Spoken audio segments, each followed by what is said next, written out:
Hey everyone, welcome back to Open. Our next guest is a jazz vibraphonist, pianist, and composer that ranges in styles from rock, Brazilian, pop, jazz to classical. And after moving here to New York City and 2 albums later, he's refined a truly authentic voice on the instrument that combines a skillful use of all four mallets with a deep harmonic sensibility that sets him apart in the field. Here's a taste of Lucas Amorim.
Wow, I hope that was as soothing for you as it was for me. That was vibraphonist Lucas Amorim, and he's here to share more. Please welcome composer Lucas Amorim. There you are. Hello. Thank you for being here with Hello, us. thank you very much. Thank you very much. Really appreciate it. Thank you. It's a pleasure. Thank you for soothing me in this particular moment. That was quite soothing to listen to. And I'm Thank looking you. forward to sharing with our viewers how you became a vibraphonist, right? So please do share with us your journey from Brazil to Berkeley and how this became your instrument of choice. Sure. I started on drums when I was 8 years old.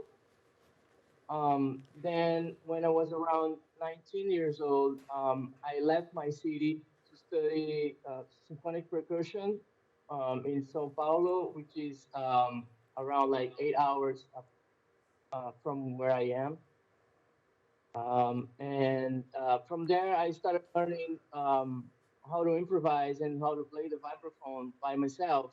Um, and then I realized that the US was the only place where I could really learn about this instrument. So then I organized myself and came to the US in 2014.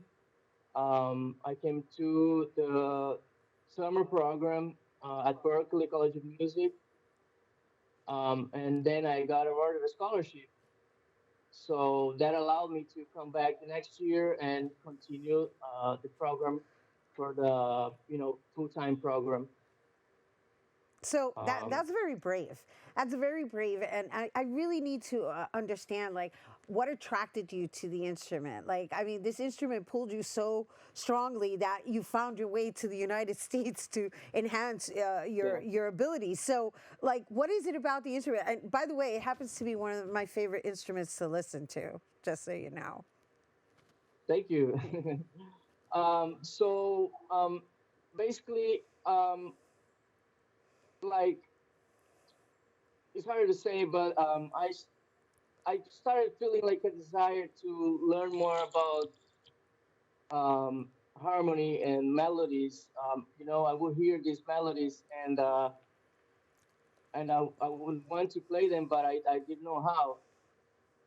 So one day in Brazil, I was having an ensemble, and then there was a xylophone in the class, and I just picked it up and started playing melodies, and I realized this is for me. I felt the connection right away, and because it's so similar to the drums. Mm-hmm. You have like the stick, so I could just apply that to melodies basically. Without the technique that I had. Right, right, right. It felt like a natural connection, from one instrument to the other.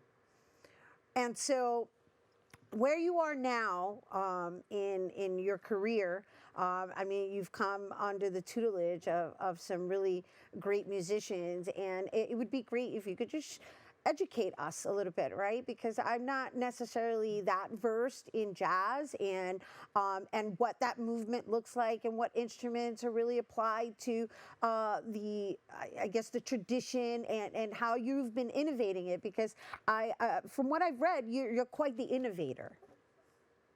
At Berkeley, I studied with Gustavo Gatiello and Ed Sandon, and they are coming from the formality school, which the great vibraphonist Gary Burton developed. So my goal is to combine the formality approach, um, you know, uh, that Gary Burton developed, and so Ed Sandon and Gustavo, and apply that with a more modern language coming from the bebop school, and also McCoy Tyner, Chick Corea, and so many others. Right. And so, in your travels and in your music making, even as a composer, like how do you design? Like how do you design from? I want to say perhaps your origins playing a role in the flavor that you bring to it. Brazil is still in my veins. I grew up listening to Brazilian music, and I'm very eclectic. I like different styles, and I don't want to limit myself just playing Brazilian music. I like also jazz and classical and different genres, rock, fusion. So right now you have a few releases. So where can people listen to that? Sure. The album I just released an album. It's called Lucas Deamorim, Live in New York City. It's available on all digital platforms. We thank you for being here with us on Open and sharing with our viewers. You definitely made my day with your soothing sounds, everyone. Once again, that's Lucas Amorim, a jazz vibraphonist. He's a pianist and composer. And of course, for more information, you can visit lucasdeamorim.com and check him out on Instagram at ldiamorim.music.